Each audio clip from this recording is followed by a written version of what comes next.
how to add effects on Instagram Reels. In order to do that, let's first head over and then click on this plus, and then click on this reel. Now for this case, let me head over and then upload in here a reel that I will use. Now I have this reel right here.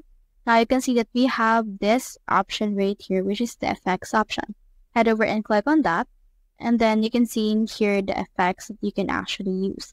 So you can use this photo frame, this summer right here. So you can just choose which filter you want to use.